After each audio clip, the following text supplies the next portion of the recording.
Chapter 1. She was in love, desperately so.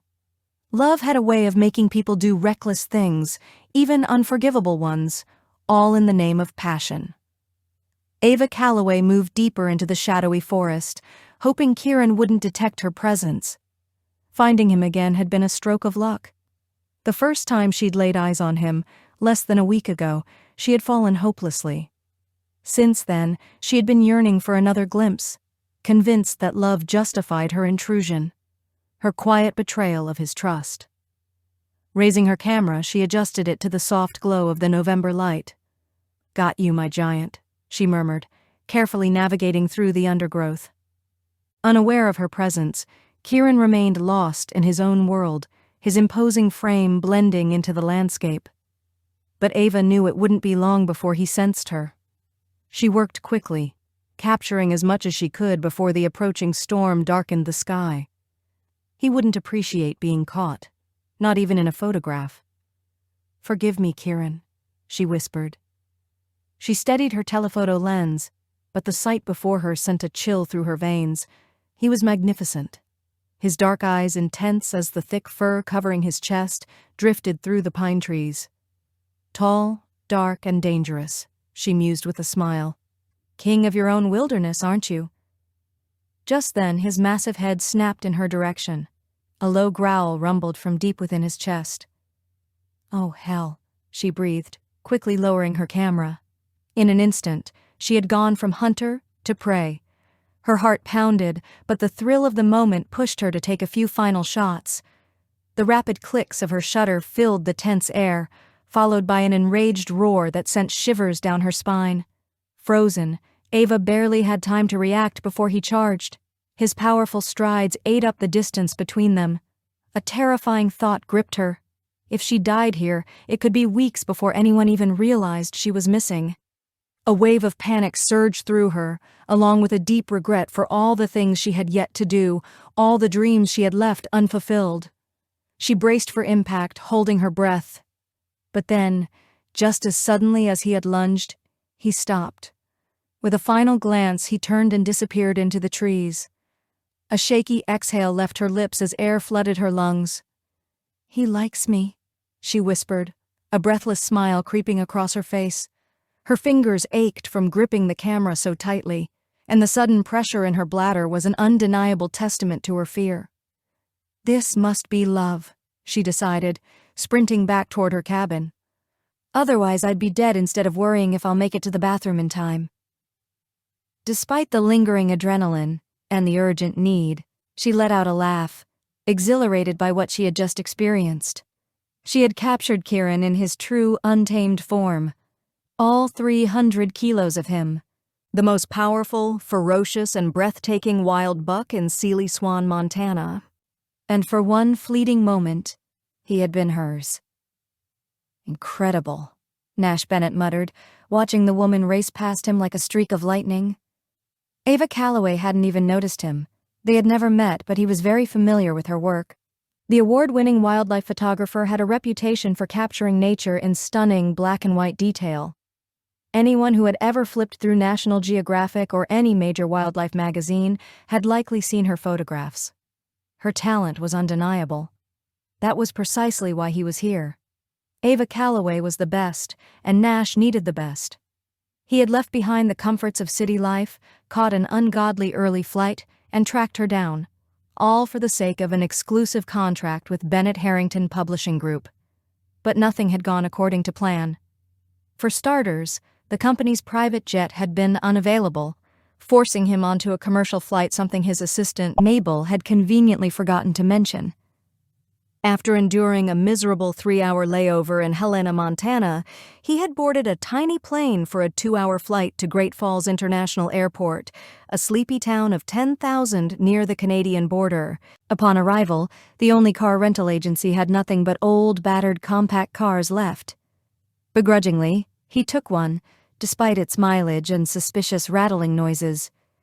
They had told him the drive to the deer reserve, where Ava was holed up, would take 2 hours. That was if he didn't get lost. He got lost, repeatedly. 4 hours and 37 minutes later, he finally arrived, only to lodge the car into a ditch deep enough to swallow a small boat. Ignoring the concerning sounds coming from the engine, he had pushed on. He knew nothing about mechanics, just as he knew nothing about the wild or how to survive in it. Now, standing among towering trees and deafening silence, he took in his surroundings with a grimace. A city man through and through, he couldn't wait for this adventure to end. Survival. That was his motivation. His career depended on it, and to secure it, he needed Ava Calloway, whether she was willing or not.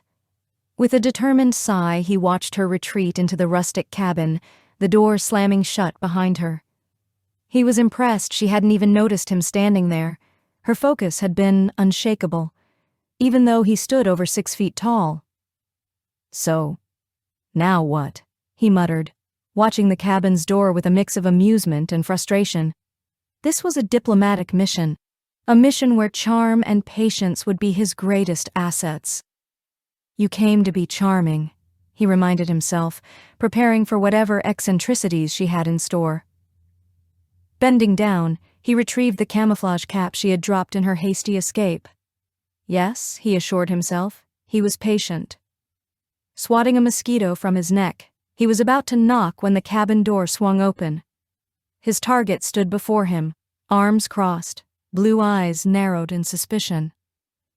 "You're on private property," she announced. Fantastic. As if this situation wasn't difficult enough, now he was in hostile territory. Still, he managed to smile. Smiling at women was easy. And while she wasn't traditionally stunning, there was something refreshing about her all-American, girl-next-door charm. "It wasn't easy tracking you down," he said, stepping forward with an outstretched hand. "I'm Nash Bennett." She didn't shake it. Instead, she snatched the cap from his hand. "I know who you are," she said coolly. "Great," he replied, unfazed. "That saves us introductions, because I know who you are too." "What do you want, Bennett?" she asked after a moment of silence. "To be anywhere but here, sweetheart," he thought to himself. "For starters, I wouldn't mind a cup of coffee." "Timeless Tavern?" she said, still unsmiling, leaning against one of the porch columns and nodding toward the road. "About 30 kilometers back the way you came, left at the fork. Can't miss it. They make a decent pie, too." Of course, he knew exactly where she meant. He had driven past that place 3 times while lost. He let out a laugh despite himself. "Not exactly a warm welcome, is it?" "I'm working, Mr. Bennett. Still got about 5 more hours ahead of me." "All right," he said with another practiced smile as she stepped off the porch and passed him a second time. "I'll wait until you're done so we can talk." "Suit yourself?" she shrugged. He found himself watching her, fascinated, as she moved through her tasks. The afternoon sun lit up her golden blonde hair, braided thickly down her back but already unraveling. Loose strands framed her face, brushing against her neck. Bits of twigs and leaves were tangled in it like a wild halo. He imagined there were probably a few leaves stuck in other places too. With a grunt, he turned toward the cabin and sat on the bottom step, elbows resting on his knees, chin in his hands. She'd have to talk to him eventually. Bored, he glanced around. He hadn't been here more than 2 hours, and he was already sick of it. The endless trees, the unsettling solitude, the suffocating silence. He missed Boston, the pace, the lights, the energy. He couldn't afford to be away from the magazine for too long, but according to Mabel, he had to hire Ava Calloway. He watched as she rummaged through a small shed and emerged carrying large containers of what looked like dog food. He took in the scene and nearly laughed out loud at how ridiculous it was. And yet, something stirred in him. That was unexpected. She wasn't remotely his type. He had no idea what kind of man would even find her appealing. A tiny woman who seemed to prefer animals over people, whose wardrobe consisted entirely of khaki and green. But as he stretched his legs out, crossing his ankles and leaning back on his elbows, he couldn't help but notice, despite her efforts to hide it, she was a woman. His sharp eyes picked up on the movement behind the pockets of her loose shirt. A clear sign she had breasts, probably nice ones, though she clearly had no interest in showing them off. Tilting his head slightly, he examined her further. Her legs weren't bad either, despite the mosquito bites, scratches, bruises, and dirt-stained knees. And her ass? Well, even the baggy shorts couldn't completely hide the fact that it was divine. Hiding. That seemed to be the theme with her. He had never met her before, but he had heard plenty. Everything he knew about Ava Calloway, this wild-haired woman with tempting curves, suggested she wanted to hide anything remotely feminine about herself, just like she had hidden herself away from civilization. She wasn't unattractive. She had striking blue eyes, the kind that probably sparkled when she laughed. Full, generous lips, a nice nose, a high forehead. He could only imagine what a little makeup could do. Now those were the kinds of women he understood. The ones who knew how to enhance their beauty with precision, who dressed in designer clothes, who styled their hair to perfection. He understood manicured nails, seductive glances, and impossibly high heels. He appreciated sophistication, ambition, and the way city women moved through life. But a woman who smelled like bug spray? Not so much. After about 30 minutes, his patience wore thin. He was done waiting. Just as he pushed himself up, brushing the dust from his pants, a sudden shiver ran down his spine. He was being watched. He had no idea by who or what, but given that Ava was supposedly the only person living out here, his options were limited. Slowly, he turned his head and froze. Barely 2 meters away, a buck rose his massive antlers, watching him with unsettling curiosity. The deep, rumbling growl that followed sent every muscle in his body into lockdown. His instincts screamed at him to run. "Don't move," came Ava's voice, low, calm, but deadly serious. He hadn't even heard her approach. Then again, he hadn't heard the deer either. Fighting against the overwhelming urge to flee, he tried to think. "Do you have any food on you?" she asked. Still locked in place, Nash struggled to remember. "No, wait, yes. Chocolate mints," he said, recalling the airport vending machine purchase. "Take them out slowly. No sudden movements. Toss them a few feet away. Then raise your hands palms up so he sees you have nothing else." He followed her instructions to the letter. The buck studied him for a moment before lumbering toward the treats, expertly unwrapping them before devouring them in one bite. It then turned away and ambled over to one of the food containers Ava had left out. Nash exhaled shakily, forcing himself to recover some semblance of dignity. He even managed to smirk. "Lesson number 1, he said, turning to face her. "Never photograph a deer at close range, unless you want to make acquaintance with his antlers." The joke was more for his own nerves than anything else, but Ava remained unimpressed. "Lesson number 2, she countered. "You only get one chance to learn lesson number 1. With that, she walked past him, up the steps, and into the cabin. Kieran, the deer, was apparently just one of many who stopped by for a meal, and according to Ava, not all of them were so friendly. She gestured vaguely toward the road. "Civilization's that way," she said before disappearing inside and shutting the door in his face. Nash ran a hand through his hair, realizing, somewhat embarrassed, that he was still trembling slightly. "Having fun yet, Bennett?" he muttered. No, he was not having fun.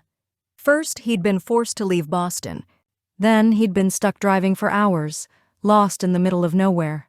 Now, he'd been saved from being knocked out by a deer by a woman who clearly didn't want to give him the time of day. But what really pissed him off? She was in control. That was his role in any negotiation. And the realization that here, he had none of it? That really got under his skin. Well, too bad for her. Because if Ava Calloway knew anything about Nash Bennett, it was that he always played to win. And this game, it was far from over. Chapter 2. Just as Nash was about to knock on the door, he felt his phone vibrate in his pocket. He pulled it out, saw the name on the screen, and let out a sigh. "Yes, Mabel?" he said, trying to be patient. He sat down on the top step while Mabel asked about his trip and his meeting with Ava Calloway. Besides being his executive secretary, Mabel was also his godmother. And lately, she was the cause of the constant throbbing in his temples. As she talked about fresh air, lakes, and magnificent forests, Nash recalled the conversation from the previous day, the one that had led him to be sitting there now. He had asked for either his director of operations or his vice president Sutton to handle the matter, but Mabel insisted that he had to go to Montana himself to convince Ava Calloway to sign an exclusivity contract, an essential move for the successful launch of his new magazine, Nature's Splendor. Northern Montana was thousands of miles away from the spectacular offices on the 58th floor of the building on downtown Boston. "I'm an editor, not a lumberjack," Nash had said, but his argument had fallen on deaf ears. "As an editor, this is your responsibility. If you want to land B.B. Colton as a client, you need Ava Calloway. If her photos aren't in the first issue of Nature's Splendor, Colton won't advertise in the magazine. And if we don't run ads for Colton's adventure gear, the magazine will go bankrupt before it even starts." When he insisted that he didn't have time to play Tarzan, she let out a deep sigh. "Nash, you're burned out, exhausted after all the chaos of the merger. A change of scenery will do you good." She had tried to convince him to take a vacation. Mabel had even mentioned once again that he should try fishing while he was there. Staring at the trees in front of him, Nash tried not to think about Mabel, despite his deep affection for her and her meddling ways, or about the image he saw in their mirror every morning. He wasn't sure he liked what he saw. His brown eyes were dull with what? Fatigue? Weariness? Disinterest? Regret? He worked hard. He had lost interest in running. At 33, he had surpassed all his financial goals, yet he felt there had to be something more. Something. Whatever it was. Something. But he doubted he would find it in northern Montana, and certainly not while trying to track down a photographer famous not only for her work, but also for her aversion to anything remotely resembling civilization. "I assume you've already heard what happened to Danny Harper from accounting." Mabel's monologue interrupted his thoughts.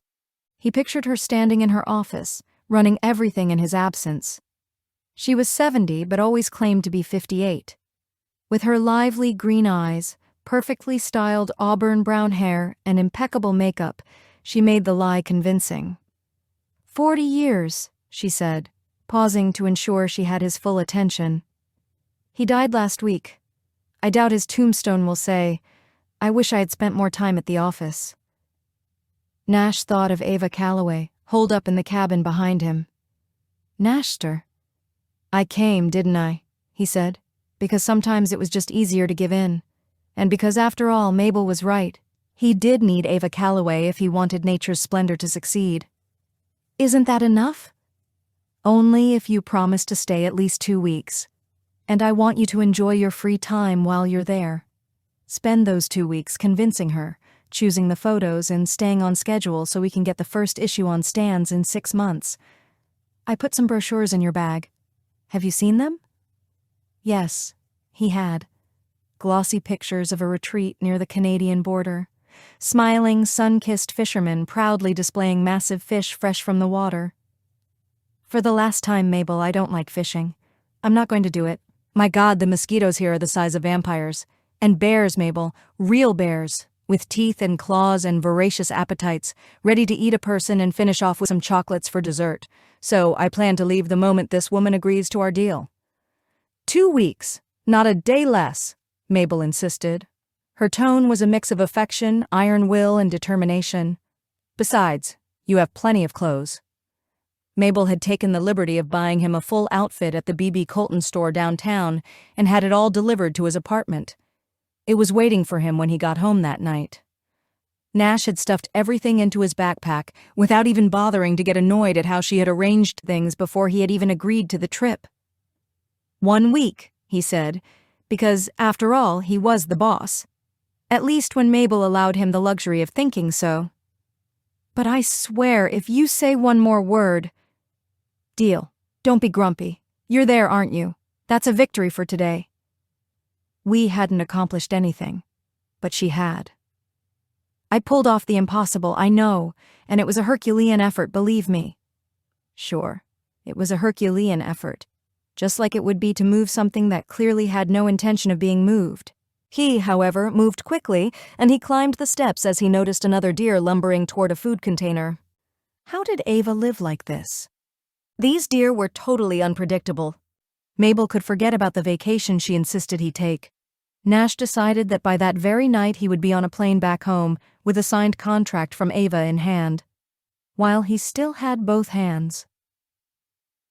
Ava held a copper kettle under the faucet, trying to ignore how her hands trembled.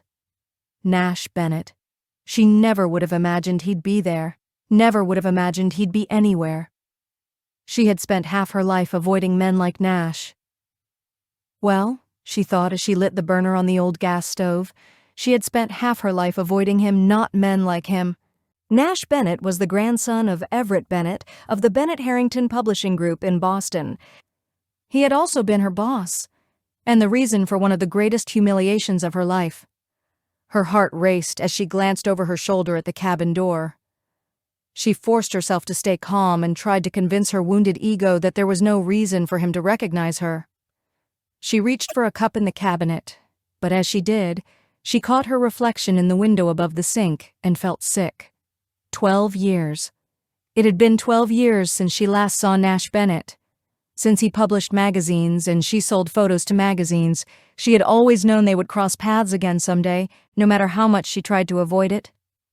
She had even imagined their reunion many times. She would be perfectly put together, the true image of success and professionalism, and he would be stunned by the woman she had become. Well, he certainly wasn't stunned now. She reached up and pulled a leaf from her hair. A small twig came with it. With an impatient expression, she tossed them into the trash and wiped her face with a kitchen cloth. She thought about cleaning her knees too, but gave up. She needed a full day at a beauty salon to look remotely presentable. She walked to the window and lifted the faded curtains slightly to look at him. The man she had spent years trying to forget stood outside, talking on the phone. He looked gorgeous. The only thing the years had added was depth, to his beautiful brown eyes, to the rugged lines of his face. Her initial reaction had been to hide like a fool, but she had never backed down from a confrontation in her life. Behind her, the kettle whistled. She turned off the stove, took a deep breath, and headed for the door. He wasn't leaving until she heard what he had to say, and truthfully, her curiosity was too strong to resist. What on earth was Nash Bennett doing in northern Montana? She threw the door open just as he put his phone away and raised his hand to knock. "Whoa," he said, surprised and wary. "Hey again." "If you'll settle for tea," she said without preamble, "I'll offer you a cup." "An herbal tea," he added almost challengingly. "Sounds like an excellent idea." She gave him a look of disbelief, which made him smile, making her even more nervous. So nervous that she turned away and left him standing at the door. Trying not to think about the fact that he was probably watching her, she took another cup from the cupboard, made sure it was clean, and poured boiling water into both cups. "So," he said as she placed the 2 cups on the scratched gray Formica table, which also bore a few cigarette burns, "this is home, sweet home." "For now," she replied, taking 2 spoons from a drawer, which she then closed with her hips. She followed his gaze as it swept across the small cabin and saw it again as she had a month ago. It was rustic and Spartan. Like many cabins in the area, it was a single-room structure built in the 1930s, with a tiny bathroom added much later. The pine walls, darkened with age, had taken on a warm honey color. Covering the worn and scratched floor, marked by countless footsteps, was a large carpet in soft shades of gray and pale blue, leaving only the outer edges of the 20-square-meter room exposed. The kitchen consisted of a wall of pine cabinets that someone had painted blue years ago, an iron sink, a gas stove, and an ancient refrigerator that had to be defrosted every week because its tiny freezer filled with icicles. In the center of the room stood the table where Bennett sat. Ava had picked some wildflowers that had looked beautiful 2 days ago, but now were just a sad reminder of how focused she had been on her work. The same could be said for the unmade double bed, which could serve as a sofa if needed. Against the opposite wall on a stone slab stood a small iron-wood stove. Its embers, covered in ash, awaited the cool night air to reignite into a cheerful fire. Yes, It was definitely Spartan. But it had electricity and a phone, when the lines weren't down, so compared to some of the dirt-floored huts she had lived in during her travels around the world, it was a pleasant enough place. It was evident that Nash Bennett, a man accustomed to Italian marble, Persian carpets, and fine art, considered it a ruin. She pulled out a gray formica chair like the table and, placing a spoon next to his cup, opened the small tin containing her favorite tea. "Chamomile and mint," she said, raising an eyebrow. "Excellent," he finally said. "How did you find me?" she asked. "And why?" "I didn't find you. My secretary did," he said, dipping the tea bag into the boiling water like a perfect English gentleman having tea with his elderly aunt. "Your agent gave you away, and to answer your second question, I have a job for you, if you're interested." "Actually, no," she said, reaching for the sugar bowl. "I already have a job." He leaned back and rested his arm on the back of the chair, the picture of confidence and control. "I'll pay you twice what they pay you here." She smiled. "What's so funny?" he asked, tilting his head as he studied her. "It's funny," she said, stirring her tea to dissolve the sugar, "because nothing multiplied by 2 is still nothing. It's funny because if money were my motivation, I would have long ago taken a job in a studio doing fashion photography or advertising work. But you have to eat, don't you? Why don't you let me finish before shutting the door?" After taking a sip of tea, she locked eyes with him. "Look, Mr. Bennett, Nash, please." "Nash," she repeated after a brief hesitation. "If you have a job offer, you'll need to talk to my agent. He handles those things and will let me know if anything interests me. I don't understand why you didn't go directly to him instead of coming all the way to Montana." "It's not just one job," he said. "I came in person because I want to offer you an exclusive contract." She took another sip of tea. Mixed with the delicate fragrance of chamomile and mint, she caught the scent of him, a wholly masculine blend of spice and wealth. It had been a long time since she had smelled anything other than fresh air, pine trees, and mosquito repellent. "What?" "An exclusive contract," he repeated, tapping his finger on his cup. "Bennett Harrington. Yes, you heard right." She looked into his eyes, a beautiful mix of brown, cinnamon, and mocha, then down at his strong hands, aware of the power they conveyed and how incredible this offer seemed. There was a time in her life when she wouldn't have let an opportunity like this slip away. "I'm sorry you wasted your time. I'm independent. I don't work exclusively for anyone." He frowned, as if struggling to believe he was being refused. No photographer in their right mind would turn down an offer like this, except for her. "Not even with total autonomy?" he asked calmly, then leaned toward her. "Complete artistic freedom? Unlimited expense account? And a salary like this?" He pulled a notepad from the pocket of his freshly pressed shirt and wrote a figure. Tearing off the sheet, he slid it across the table to her. When she saw the amount in dollars, she couldn't suppress a gasp. "You're joking." "I'm completely serious." "I don't understand. Why me?" Nash studied the woman sitting across from him, dressed like a soldier. She had cleaned her face a little, suggesting that beneath those clothes there might be a touch of feminine vanity. "Because you're the best. And I need the best. It's that simple. And it's an excellent offer, Ava," he emphasized. Seeing her frown, he considered his options. How much should he offer without losing his leverage? His impression of Ava Calloway was that, beneath her tough exterior, she was a straightforward and practical woman. When it came to negotiations, she was clearly an amateur. But that didn't mean she was stupid or unaware of his tactics. Following his instincts, he decided to tell her what she needed to know. "You wouldn't just work exclusively for Bennett Harrington. Your photographs would only be published in our new magazine launching in the next 6 months, Nature's Splendor. Every issue would be filled with Ava Calloway's photographs, no one else's." That made her frown even more, which, for some reason, stirred a feeling of tenderness in him. She was trying to be tough, but it didn't quite match the sweetness of her blue eyes, her long lashes, or her lightly tanned skin, which looked as soft as a rose petal, now that her cheeks were no longer streaked with dirt. I still don't understand, she said, her delicate eyebrows knitting together. I can think of at least half a dozen photographers, all with more experience, all with better technique, who could bring more prestige to your magazine. At least she wasn't arrogant. That only made things harder for him. I don't want any other photographer, he said, turning on the famous Bennett charm. I only want you.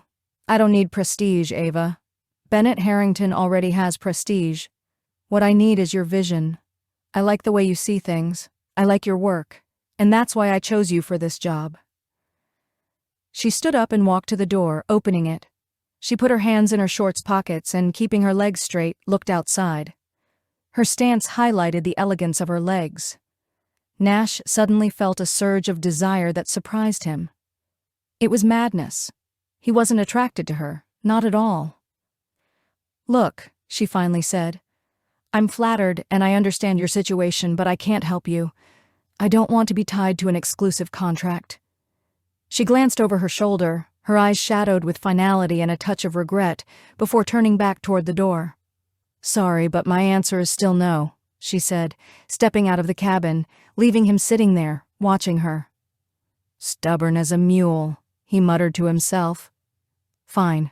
He still had tomorrow to change her mind. Everyone has a price. He just had to figure out hers. In the distance, near the food containers, a small scuffle seemed to break out between two of the younger group of deer, but it ended quickly when one of the older males let out a deep growl.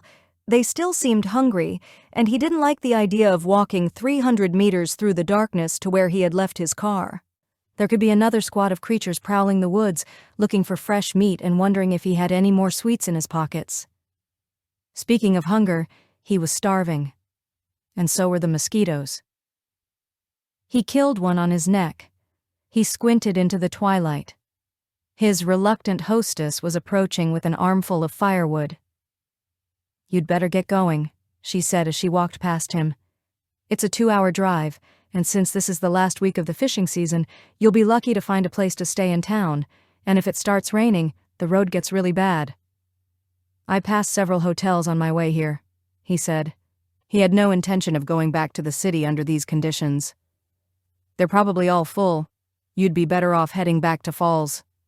Better still would be going back to Boston, but thanks to her stubbornness, the closest he would get to downtown Boston was 3,000 kilometers away. Well, he said. A thunderclap rumbled to the west, and a gust of wind swept in, an undeniable prelude to the approaching storm. If you're sure I can't convince you. You can't, she assured him. I'm really sorry you went through all this trouble. I had to try, he said pleasantly. Besides, it wasn't a complete waste. Now I can say I've seen Montana, and that I shared my chocolates with a deer. She looked at the deer, seemed thoughtful for a moment, then reluctantly offered, Do you want me to walk you to your car? His masculine pride barely won over his cowardice, which screamed, Of course! Don't worry about it, he managed to say. He was determined not to hide behind her, even if that meant losing the view of her backside. All right, she said, shrugging. Suit yourself. Just stay on the path and you won't have any trouble with the neighbors, she advised, nodding toward the few deer still gathered around the food containers. She walked into the cabin and shut the door behind her with her foot. Nash stared thoughtfully at the 50 meters between him and his car. He wondered how his reception would be the next day when he returned to try to persuade her again. He lifted his eyes to the darkening sky, watching as black storm clouds rolled in, heavy with rain ready to burst. Another clap of thunder echoed, this time clear warning. A fat raindrop landed between his eyes. Perfect, he muttered wearily, and quickened his pace toward the path.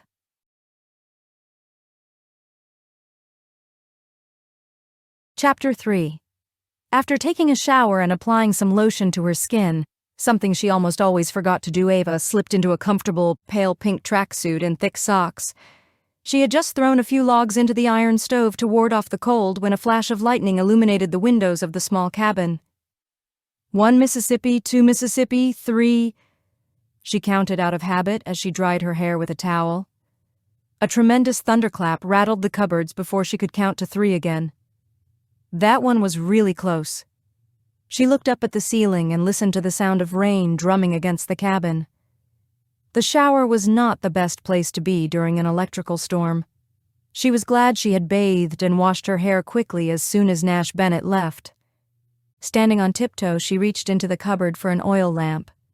Instead of worrying about Nash Bennett, wondering if he had reached the highway before the downpour, she thought about Owen. The wind, now a howling force, whipped the pine branches against the cabin. This old structure has survived many, many storms, she reassured herself as the lights flickered but didn't go out. She set the lamp on the table, thinking of how Owen had lived there alone in that cabin for 60 of his 80 years, long before phone and electricity lines had been installed. He had loved the solitude of those woods and his beloved deers, whom he had been luring onto his land for 6 decades with a diet of acorns, corn, and cereal grains, hoping to protect them from poachers. She had called him at the hospital the day before and assured him she was taking care of everything. He had promised her he would rest, recover, and follow the doctor's orders.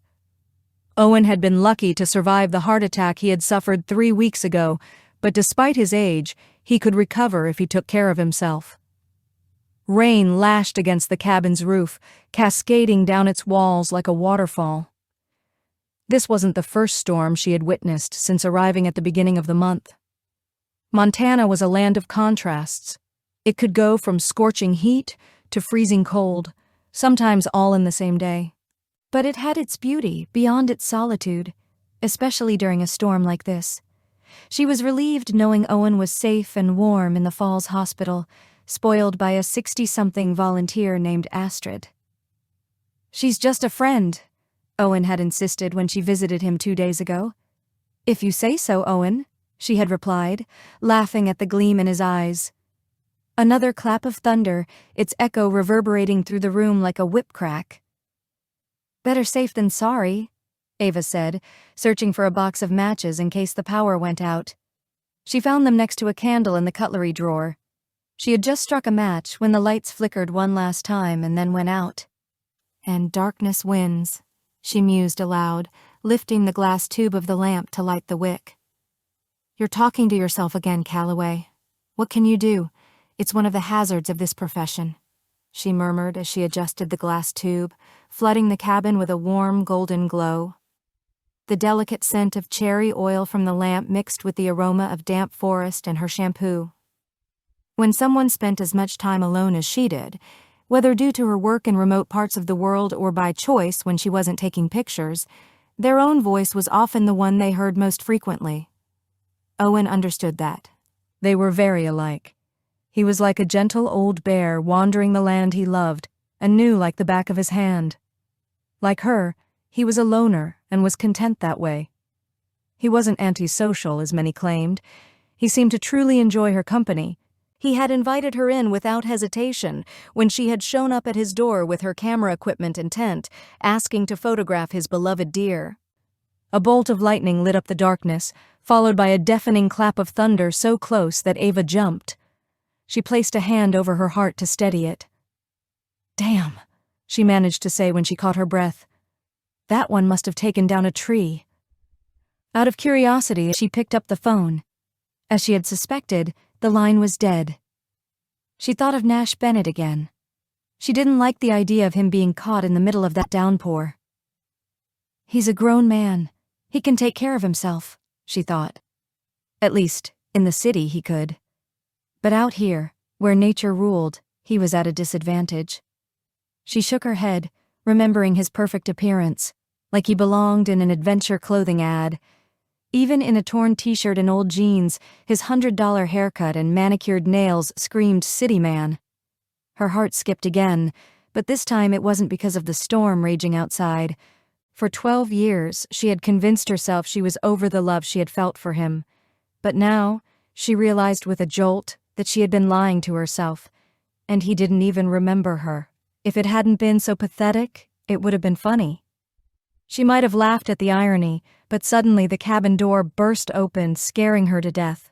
For several seconds, she stood frozen, eyes wide, as the silhouette of a soaking wet, furious man approached, like a monster from a horror movie. Well, thanks so much for inviting me in out of the rain, the mud-splattered figure muttered. He stepped inside and shut the door.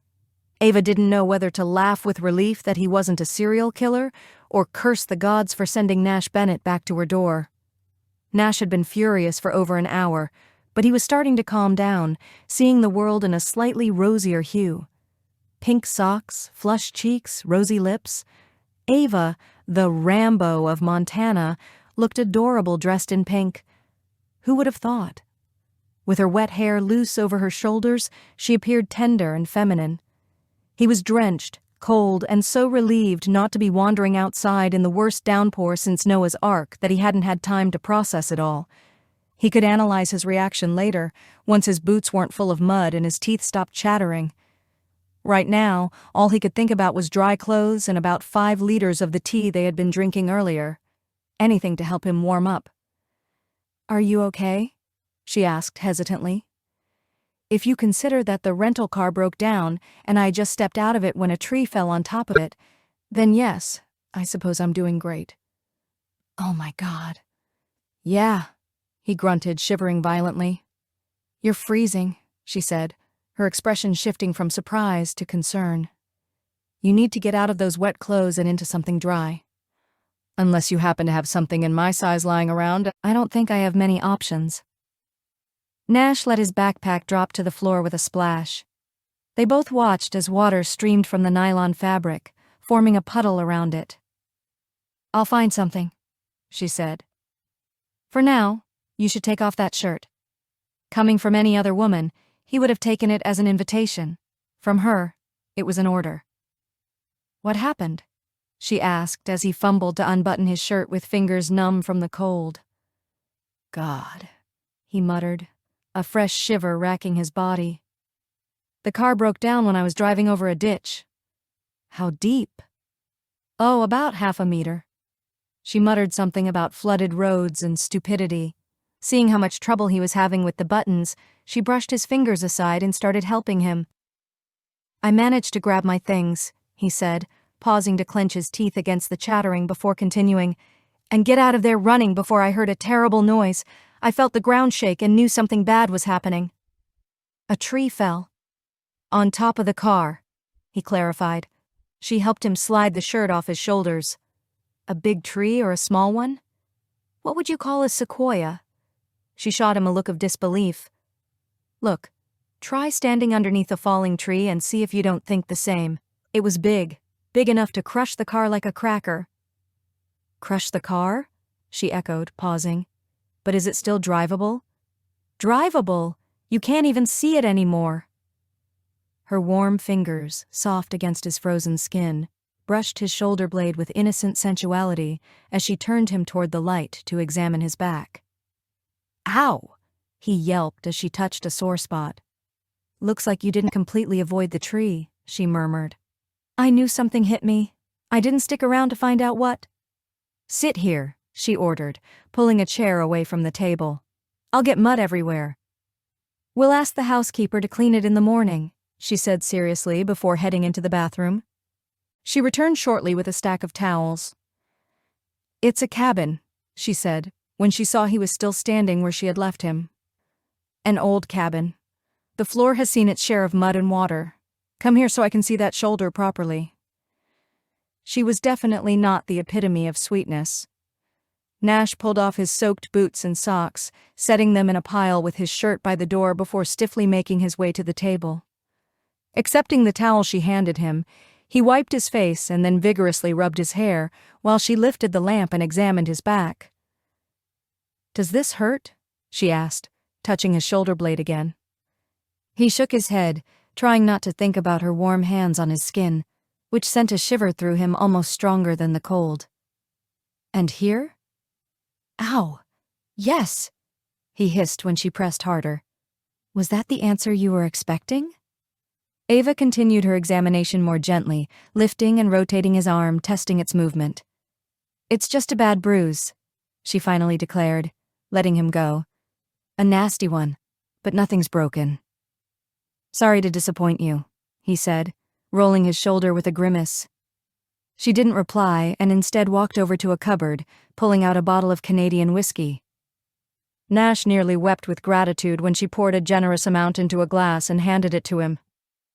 "This will help with the cold." As he savored the spreading warmth from the drink, she rummaged through a dresser and finally produced a pile of clothes. "They're Owen's," she said, handing him a flannel shirt, a pair of worn soft jeans, and thick wool socks. "They'll definitely be too big, but they're dry and warm, which is what you need right now. You need to get out of those wet pants before you catch pneumonia. The bathroom is all yours."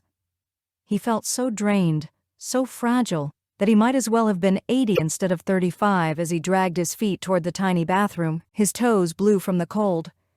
He figured he should say something, at least, "Thank you, and sorry for the trouble."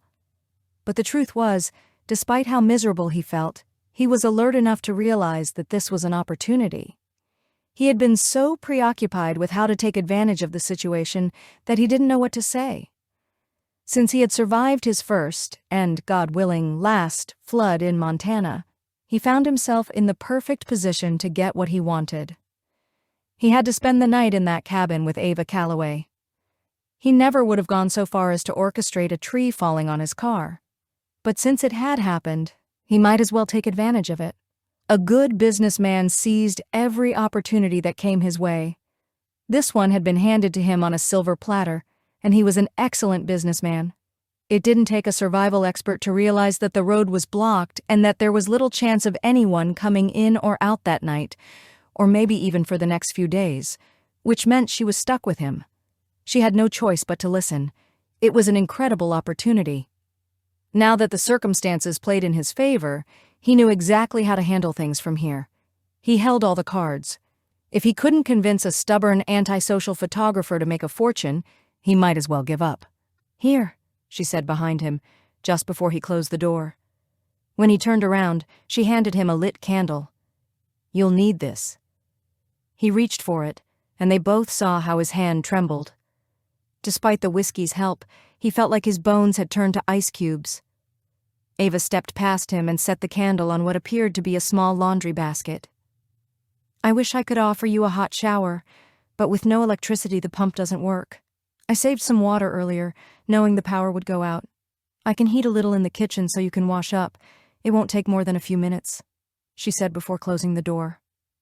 Nash stood there in the candlelight, staring at the surprising and tantalizing sight of a pink lace bra and matching panties hanging from the shower rod. He never would have guessed that beneath her battle-ready khaki attire, Ava liked wearing lace lingerie, and he certainly wouldn't have expected to be turned on by the sight of those delicate pieces. Unable to resist, he reached out and touched them. They were damp. Clearly she had washed them and left them to dry. Another shiver ran through him, so he slowly stripped off his wet pants and set them in the shower. Standing in his boxers, he warmed his hands over the candle's flame, still staring at the tiny scraps of lace, until she knocked softly on the door. "Hot water," she announced. When he opened the door, he found a pot of steaming water on the floor and grabbed it eagerly. He was amused by how much excitement a miserable liter of water could bring him. "Oh, how low have I fallen," he muttered, thinking of his luxurious apartment with its stunning city view and a bathtub large enough to fit a battleship. "Did you say something?" she called from the other side of the door. "Thank you," he said, dipping his frozen fingers into the warmth and groaning with pleasure. "You're welcome." As he looked at the enticing lingerie, he felt a little guilty about the plan he was weaving, but he had to get her to sign the contract. But guilty? Why?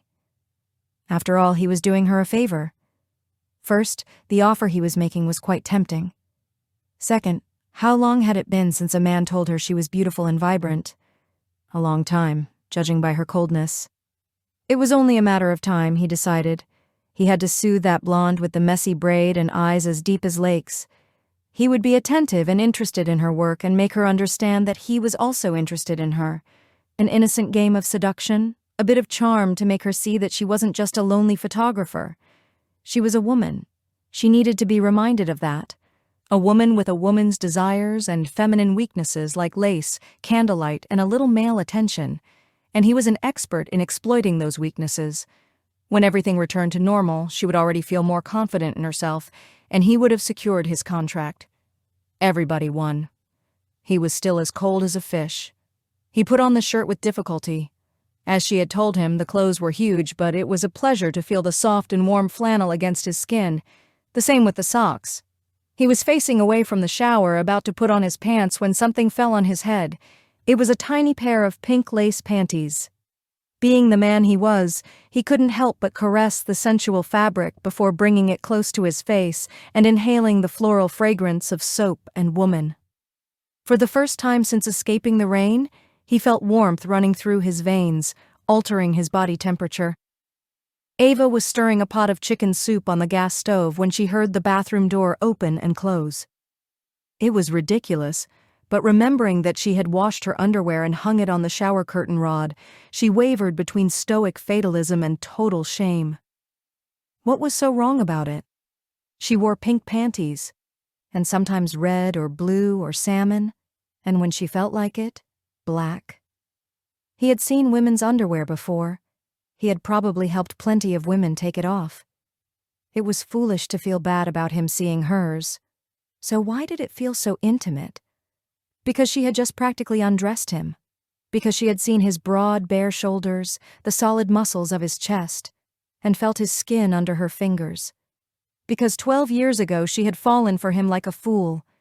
Because he could still make her pathetic heart beat faster. And he didn't even remember her. How could she be so stupid? When she heard him crossing the room toward the wood stove, she wanted to die of embarrassment. She took a deep breath and tried to say something, but he spoke first. "Who is Owen? Is he related to the Hulk?" he asked with a smile, looking at the clothes he was wearing. He had rolled up the sleeves of the shirt and was holding the jeans in one hand to keep them from falling. He had also rolled up the pants, but even so, they were still too big and dragged on the floor as he walked. He was 33 years old and one of the most powerful men in the publishing world, but at that moment, he looked like a child dressed up in his father's clothes. "I'll find something to hold up those pants," Ava said. She went to the dresser, searched for a moment, and found a belt and a pair of blue and red striped suspenders. Out of pure mischief, she chose the suspenders. "Here you go." He accepted them with a look that said, "This must be a joke. Now all I need is an axe and I'll be the perfect lumberjack. No way, you're right. The clothes don't make the man." She remembered the first time she had seen him in a suit and tie. She had almost fainted. "Are you hungry?" she asked, trying to push those memories aside. "My God, are you going to feed me? Do you want me to buy you an island or something?" "I see that you are," she said, smiling. "Sit down. If you're still cold, grab that blanket on the chair and put it over your shoulders. I'm much better, thank you. I think I've never been so cold in my life. And since we're in this situation of forced cohabitation, why don't we talk informally?" "Okay, do you like milk?" "Of course." "My God, just the smell of this already fills me up," he said behind her, enjoying the aroma of the soup. She also inhaled with pleasure. A woman fresh out of the bath smelled of flowers and citrus. A man fresh out of the bath smelled like a man. That man, fresh from the rain, smelled clean and fresh and exuded such a masculine aura that she felt a lump in her throat. "It's just regular chicken soup," she said, stepping away from those tempting scents to grab a bowl from the cupboard. "Not exactly the sophisticated cuisine you must be used to in the city." "Let's get one thing straight," he said, placing his hands on her shoulders and turning her to face him. "I'm not used to fending off deer antlers, driving through flooded roads, avoiding fallen trees, and trying to find shelter in the middle of a storm. And although you might not believe it, I'm not used to showing up uninvited, especially when it's clear that the lady of the house doesn't appreciate my unexpected company, yet still dries me, gives me clothes, and feeds me." He squeezed her shoulders firmly. "Ava, do you think after everything you've done for me, I'm going to complain about the food that not only smells great but also reminds me of my mother's cooking?" His eyes were dark in the dim light of the lantern and the candle she had brought from the bathroom, and his expression was sincere. She looked at him in silence for a moment. all the tranquility Ava had felt upon hearing his words suddenly vanished. 12 years ago, to be precise. On the night of the Bennett Harrington Christmas party. She had been in the back seat of a taxi. He had offered to take her home. It was the equivalent of a prince courting a commoner. That kind of thing didn't happen to Ava. She felt like she was floating on air. The fact that he kept calling her avocado the whole way hardly bothered her. Besides, she had drunk enough champagne to see his offer as her chance to take the next step. Seduced by his smile, she had thrown herself into his arms in the back of the car, surprising both herself and him by suddenly kissing him boldly. It had been wonderful, just as she had imagined kissing him would be, until he had ended the kiss, and her euphoria. The look on his face when he had gently pushed her away had been the same as now. Kind, benevolent, amused. Chapter 4. "You were asking about Owen," Ava said abruptly, trying to push aside the shame of that Christmas and lessen the intensity of the moment. She turned back to the pot.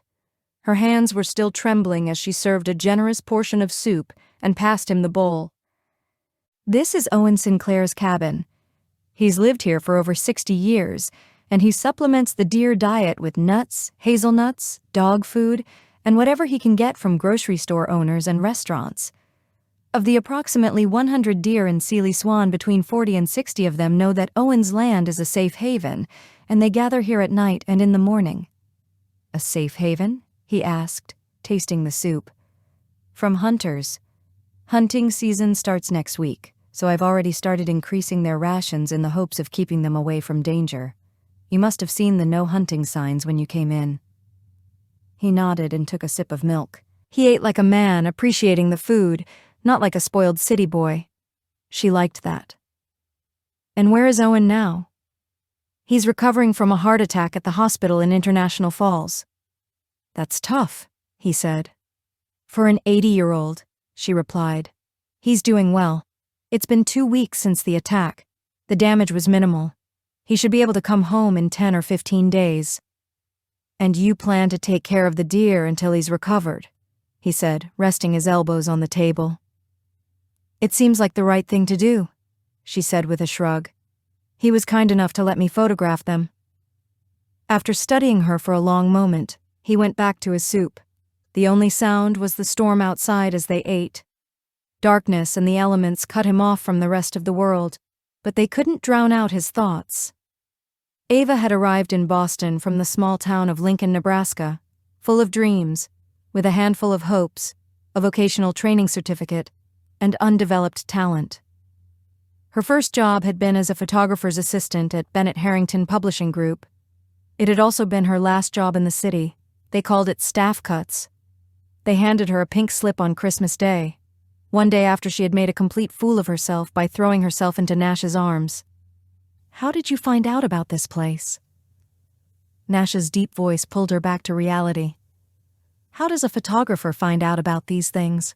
Other photographers. I worked with the Jessups for wildlife," she said, referring to the well-known photographers who had taken her under their wing years ago and taught her the trade. "They told me they had done a photo feature on the deer for Parade magazine about 30 years ago. They never forgot Owen, Montana, or the deer, and they spoke about the experience with great affection, so I decided to check it out myself. When I finished my report on Australia last month," she continued, bringing the pot to the table to refill the bowl, "I had some free time and decided to spend it here. And now you understand what fascinated the Paxtons." "Now I do," she said, happy that he understood. "And is it worth it?" he asked, resting his elbows on the table, his glass of milk between his fingers. She couldn't help but notice his hands. They weren't a laborer's hands, but they were strong, veined, with long fingers. An image of those fingers tracing over her skin, touching her in the most intimate places, made her blush again.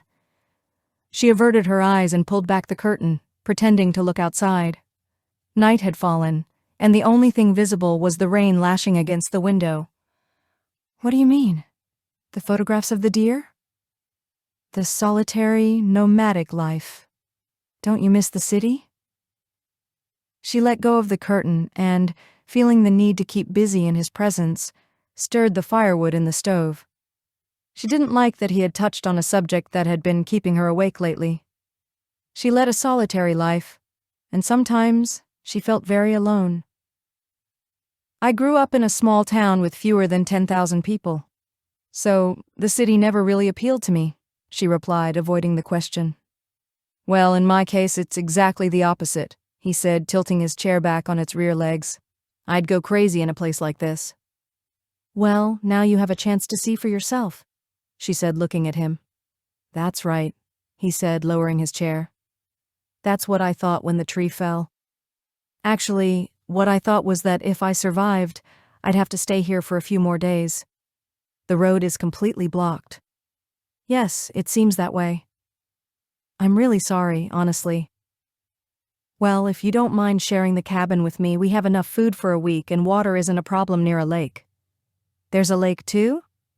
Don't you know we're in Montana? She asked, incredulous. Yellowstone National Park? Oh, right.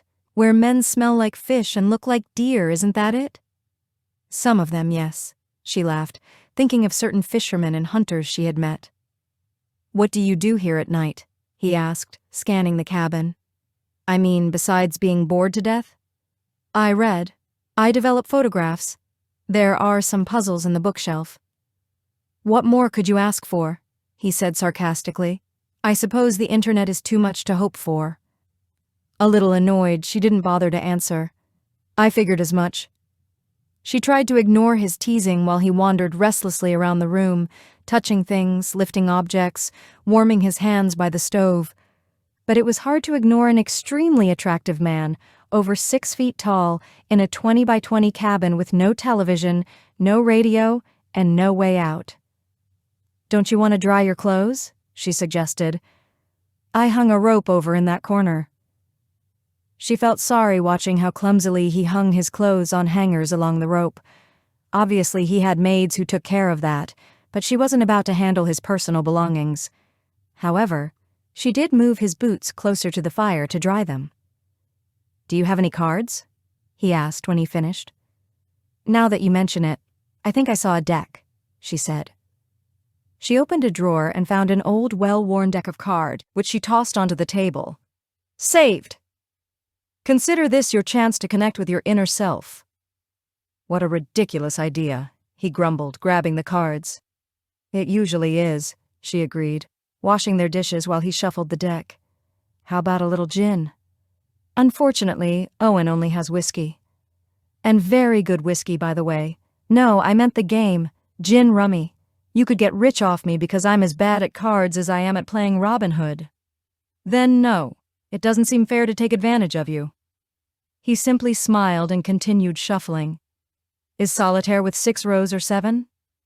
7. I knew you'd know. She felt like the way he said it was an insult. What do you mean by that? He looked up and, seeing her expression, raised his hands in a gesture of peace. I don't mean anything, except that since I know you spend a lot of time alone when you're on assignment, I figured you must get bored sometimes. Solitaire is the universal cure for boredom, isn't it? She didn't answer. Seriously, I didn't mean anything by it. And just out of curiosity, what did you think I meant? And suddenly, there he was. Her first major professional failure and one of the most humiliating moments of her life were embodied in that man. The mere sight of him was enough to send her spiraling back into the emotions of her naive 19-year-old self. How foolish! She had never managed to forget that kiss. And yet, there wasn't the slightest hint of recognition on his face. Of course, back then, she had been 10 kilos heavier, wore glasses, and had short hair. But still. Annoyed, she threw another log into the fire and stared at it. He was just trying to make conversation to pass the time, and she was acting like a rude child. Gin, you said? She asked, pulling out a chair to sit across from him. She was determined to prove to herself that she could act like an adult and be a little more polite. He looked surprised, then smiled. A satisfied, amused smile that made her smile a little too. I should warn you, I'm a sore loser. Perfect, she said, because I'm an insufferable winner. Cut the deck? He asked, placing the cards in front of her. Just deal. She watched his steady, experienced hands shuffle and distribute the cards, wondering how he planned to cheat. How many points of a head start will you give me? This isn't golf, Bennett. No handicaps. So you're tough, huh? For not giving you an advantage? No, because as beautiful as you are, he grinned, you have a downright ruthless look about you. You're going to fleece me, aren't you? Only if you cheat, she said, fully aware that he had already started. Beautiful. That wasn't a word she associated with herself. She doubted he meant it. Me? Cheat? Never, he declared, his mischievous eyes sparkling in a way that told Ava he was absolutely capable of anything. She would have to be careful. His eyes lit up when she picked up a card, only to discard it. He snatched it up triumphantly. You know, she laughed, for a businessman you have a terrible poker face. Good thing this is gin rummy then. Besides, this isn't work. It's pure pleasure, he said in a tone that made her glance, too quickly, toward the bed. Oh God. He caught her. Of course he did. His eyes glinted with sudden curiosity. She needed to be careful about what she said and did around him, or she'd embarrass herself all over again. Are you going to play or not? She snapped. Impatient, too, he observed, winking. I like impatient women. Before she could decide whether his words had any suggestive meaning, he laid all his cards on the table and discarded one. Gin rummy. No way, that fast? Maybe you should cut the deck next time. He smiled again, and though she would have loved to accuse him of cheating, there was nothing suspicious in his expression. She didn't trust him, his game, or his provocations. It was obvious he was teasing her. Maybe I will, she muttered, silently tallying her points.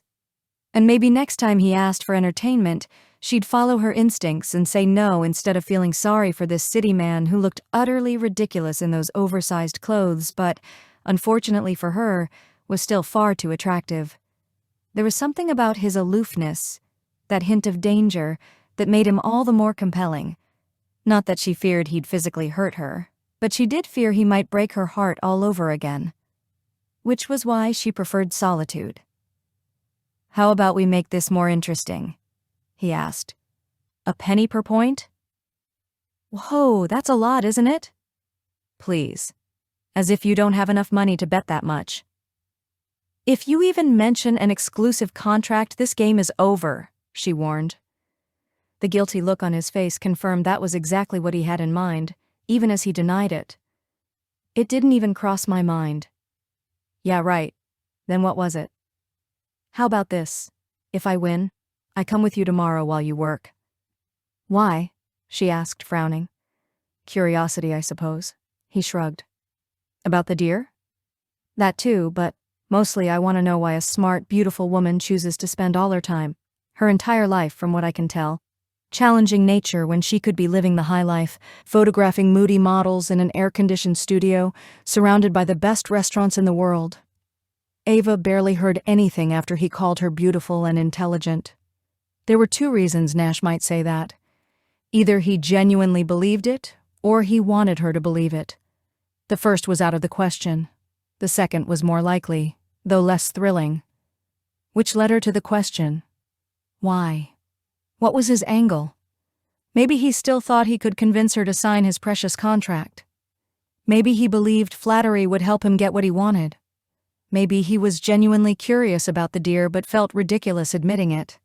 A man who had traveled the world and seen so much would probably feel a bit foolish being fascinated by something as unsophisticated as deer. The idea that he actually thought she was beautiful was too absurd to consider, and yet she was considering it. You want to come? Fine.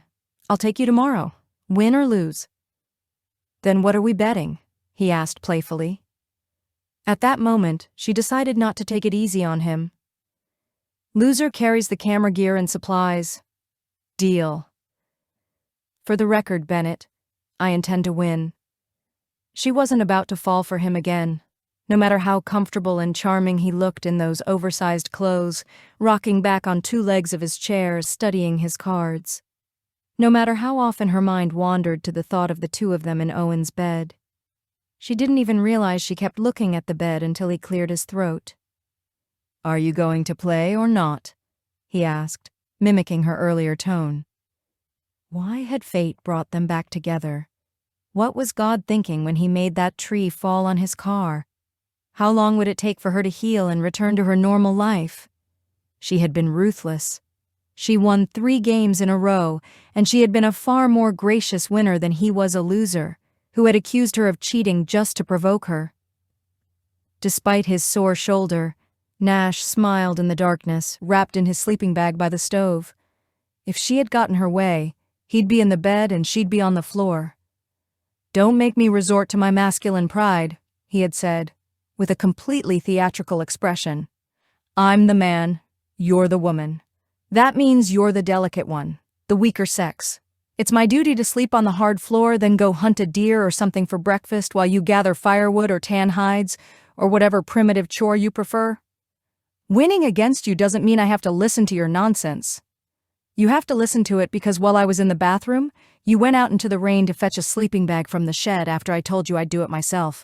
I refused to let you sleep on the floor," he insisted. "Fine," she had said, handing him the sleeping bag without further argument. "It's all yours." Maybe she didn't argue because she saw in his eyes that he meant it. She had disappeared into the bathroom and re-emerged looking like a teenager, wearing an old, faded shirt he had noticed hanging on the door earlier. Her lace underwear distracted him too much to focus on the shirt. She climbed into bed after asking him to throw another log on the fire and turned off the lantern before he could lie down. She pulled the blankets up to her chin. An hour later, the storm had mostly passed. The rain had eased, and the wind had died down. But inside the cabin, the air was thick with electricity.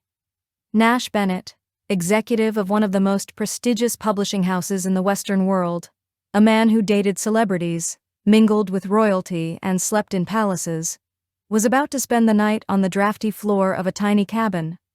And all he could think about was how to get Ava into those oversized pants with him.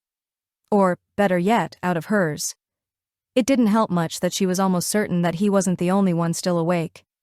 She was a bit restless too, judging by the creaks of the bed when she shifted. Not a yawn, not a deep breath or a soft snore, not even a sigh had come from the old bed since she had lain down. She turned over and stifled a groan when she felt a pain in her shoulder as she placed her arm under her head. She stared at the play of light and shadows from the fire on the ceiling. She couldn't understand him, she thought for the 100th time. She wasn't his type, and she wasn't looking for anyone. And neither was he, truth be told. He was far too busy to start a romantic relationship, and she would never accept that anyway. The bed creaked again, and unable to stop herself, she turned to look at him. He was facing the wall. His hair, already dry, was a soft mass of curls that cascaded down his back, reminding her of an angel's hair. The curve of his hips formed a provocative rise under the old blanket, and the dip of his waist created a fascinating contrast. The fact that he wore pink lingerie underneath his camouflage clothes had completely stripped him of any aggression, making him look vulnerable and tender. "You're not as tough as you want to appear, are you? And you're not as indifferent to my charms as you want me to believe." But that wasn't her concern. What mattered to her were the business matters, she thought, turning her back on him. It was probably just a result of the boredom from being locked up in this silence, this infernal silence, and the need for her to sign the contract so they could both leave once and for all. So why did she smile when she heard his deep sigh? She had no idea. This life, this countryside, this isolation, it wasn't for him. Yet after managing to warm up and filling her stomach, she had actually enjoyed herself. She had relaxed. For the first time in, well, hell, she couldn't even remember when. She had had so much fun playing cards with Ava Calloway, and Ava must have enjoyed herself a lot too, fleecing him. She was a real person, warm. Go to sleep, she thought. Think about tomorrow. She'd have to carry all the gear, and she didn't think she'd be generous with him. Damn it. So why was she smiling when she finally fell asleep? And why did she feel so at peace with herself, so comfortable on that hard floor, like the streets of Boston? Chapter 5. Ava opened the cabin door the next morning. The sky was a clear blue. She stepped outside in silence so as not to wake her guest. The birds singing welcomed her as she descended the wooden stairs. A few birds hovered around the feeders she kept filled with seeds, looking like old friends chatting as they fed. 2 hummingbirds flew so close that she could hear the hum of their wings as they headed toward the sugar water bottle. "What was that?" Ava suddenly turned around and saw Nash, still in his socks, standing on the top step. He was wearing Owen's flannel shirt, left open over his bare chest. The gray sweatpants she had given him to wear as pajamas seemed to slide off his hips. His bronzed skin, the soft hair on his chest, and abs that could have been used for an advertisement for a gym or designer underwear made her blood race in her veins. She quickly turned back to look at the hummingbirds, her heart racing as fast as their wings. My God, that man was amazing. But he had also kept her up all night in Owen's bed. He had invaded her privacy and awakened all those feelings she had been able to suppress for so long. "Hummingbirds," she finally said, trying to regain her composure. "Red-breasted hummingbirds. I should have taken the sugar water down since it's time for them to begin their migration south." She shrugged. "But I couldn't. They're incredible. I love watching them fly, sipping from the sugar water and the nectar of the flowers, chasing each other, and then disappearing between the branches of the pines like little airplanes." She would miss Owen's woods when she left. There had been many pleasures and countless surprises. But it wasn't the thought of leaving that made her chatter like a lark. It was the effort it took to avoid focusing on his bare chest and on his lips, slightly swollen from sleep. Even the shadow of his beard was sexy, giving him a rebellious, boyish look. He yawned and rubbed his eyes. At least one of them had slept. He was going to pay for keeping her awake as soon as he fed the deer, who were starting to circle the cabin. "Looks like the early risers are coming in for breakfast," he said behind her. "Oh, they've been here for a while, waiting patiently," she said. A deer rose up his antlers and let out a growl. "Your definition of patience is a bit different from mine. You're not going to mess with them, are you?" "We've come to an agreement," she confessed, heading to the annex to get the food. "I feed them, and they don't attack me. It works well, but you stay out of it." "If you insist," she smiled. She knew he wouldn't even stick his nose out the door while the deer were there. "Are you hungry, boys?" she said, noticing 2 smaller deer. "Those are Darby and Davina. No, look there, at the left of that pine tree. Those are Darby's twins. She made them hide there to make sure there was no danger. She placed one of the buckets on the ground, filling it with the mixture. See those 2 big ones over there? They're Romulus and Remus, and the one with the scar on its snout is Rufus. They're 3 of the older males." "Sounds like a Roman convention," he said with a shy laugh. "And what about the others? Is there a Caesar supporter hiding around here threatening them? They're waiting for the older ones to give them the go-ahead. I don't know what the signal is, but you can be sure the deer know it." She stepped away, filled the containers with food, and then repeated the process, dumping more buckets of food into various bowls, near rocks and into containers Owen had made from fallen cedar logs. "They're magnificent creatures, aren't they?" "Exactly," he said softly. "Exactly? Exactly what?" he asked, staring at her in confusion. "Your expression. What it shows is exactly why a woman like me isolates herself in forests, jungles, and snake-infested rivers. It's in my blood. It's become a passion more than a profession." "Is that so?" he said, nodding thoughtfully. "I can understand how that might happen if you can give up basic things like air conditioning, electricity, television." He smiled again, adopting his usual air of frivolous sophistication, but for a second he had shared that wonder with her. He had understood her passion, and that made him more human, more real, and dangerously attractive. "I'll make breakfast," she said, walking up the stairs and passing by Nash. "Then we'll have to get to work." Nash watched her, his eyes lingering. My God, she had a beautiful backside. He sighed deeply to bring himself back to reality. The blonde and pink from the night before had disappeared, and Rambo was back. He was wearing loose pants and shielding himself from the morning chill with a green hoodie. And, on top of that, he was wearing steel-toed boots. "But I know your secret," he thought with satisfaction. "You have your feminine weak spots. I'm sure you have several. Satin and lace lingerie. Pink satin and lace lingerie." And since the tiny underwear had disappeared from the bathroom, he was sure she had worn it. What an erotic contrast. It was distracting him from his mission. His brain had been behaving strangely ever since he had arrived there. Maybe the tree that fell had actually hit him. Coffee. He needed coffee to wake up and be able to focus on business. Stoically, he followed her to see if she had any coffee. She had already put the water on to boil, but mint and chamomile wouldn't cut it this morning. He walked over to the corner where his clothes were hung to check if they had dried. He was muttering something about the lack of coffee. Fortunately, most of the pieces were dry. His boots were dry too. She must have taken pity on him because when he came out of the bathroom dressed in his own clothes, she had an old coffee pot on the stove. "My God," he said, inhaling the aroma. "I think I love you." "I think you love Owen. It's from his pantry," she joked with a smile. She looked adorable when she made those little dimples when she laughed. It transformed her face so much that it took him a moment to realize she was trying to stifle a laugh. "What's going on?" he asked, looking down to check if his fly was open. "What gear? Do you also have a wide-brimmed hat, a fringed suede jacket, and snakeskin boots at home for playing cowboys?" "Hey," he exclaimed, pretending to be offended. In reality, he felt completely ridiculous in those canvas pants and safari jacket, full of pockets and enough Velcro to cause a global shortage. He had chosen a sports shirt and jeans, but it had been Mabel who had picked out the clothes for the trip and packed his bag. "For your information, this is what the fancy city people wear when they go out into the countryside." "Really?" she teased, offering him a cup of coffee. "B.B. Colton wouldn't be very happy if you laughed at his mountain clothes." "Well, if you don't mind wearing it, who am I to criticize?" "I'm too grateful for the coffee to defend my offended ego."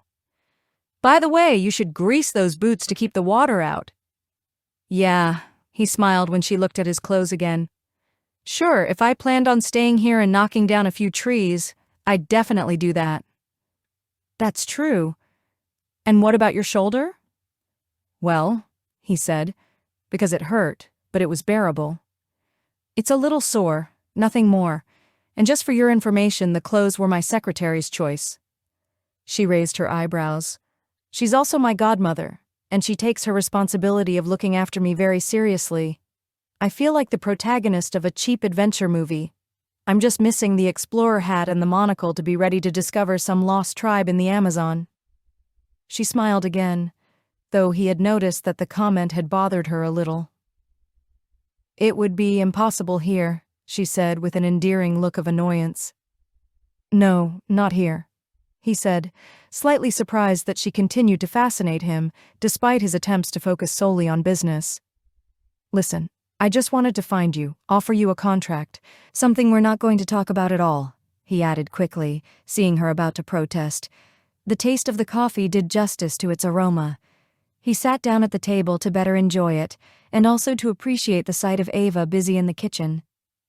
He recognized it was a chauvinistic attitude, but he loved that an attractive woman was cooking for him, even though she wore her hair in a braid and had put on another one of her Rambo-like outfits. "Damn, Bennett, how your opinion has changed since you saw her yesterday afternoon," he recalled. He had never been good at judging people at first sight. Ava was attractive and independent, a healthy, energetic girl. And it was clear that, if the occasion demanded it, she could be absolutely stunning. He imagined her in a couture dress, maybe blue, something that would match her eyes, low-cut, tight. Or pink. Something with lace, a deep neckline and the back exposed, a strapless dress that would reveal the sensual body she hid so well. "Do you need help?" he asked abruptly to stop his mind from wandering where it shouldn't. "Of course," she said, giving him a surprised look over her shoulder. "You can set the table and serve some juice if you like. Tell me how you like your eggs." "Any way you want. I'm fine with it." While she cooked, he searched for the plates, glasses, and cutlery and set the table. He was surprised at how comfortable he felt. Despite the caffeine withdrawal syndrome, he thought he should be missing home. But he wasn't. The truth was that, aside from the attraction he felt for Ava, he felt very calm and at ease. He took a deep breath. He wasn't on vacation, no matter how much Mabel insisted that he was. He was there to get her to sign a contract, using whatever means necessary. However, it certainly wouldn't hurt to relax a little, maybe even help him achieve his goals. "I don't usually eat much for breakfast," she said, bringing 2 plates full of eggs to the table and placing one in front of him. "But I want to use up the food in the fridge, just in case the electricity doesn't come back on soon." "And that could happen?" he asked, digging into the plate. "It depends on how many power poles have fallen and how long it takes the crews to find them. By the way, don't you think we should go to your car to see if anything is salvageable?" "I think it's completely wrecked," he said distractedly, shoveling another forkful of eggs into his mouth.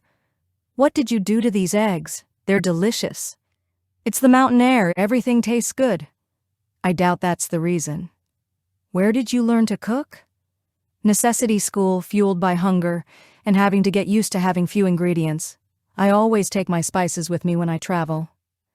Let me just say this, it's delicious." And so was she, he thought, as a pretty flush tinted her cheeks. Who would have thought she didn't know how to accept a simple compliment? And it was clear she liked it, which would serve him wonderfully for his purposes. It also gave him something to think about. At that moment, she looked very young. Suddenly, an image came to mind that at first seemed blurry and then became clearer until it was completely focused. He leaned back in his chair and observed her closely, silently, while everything started to click. "I can't believe it." "What?" she asked, suddenly aware of his gaze. "I know you. My God.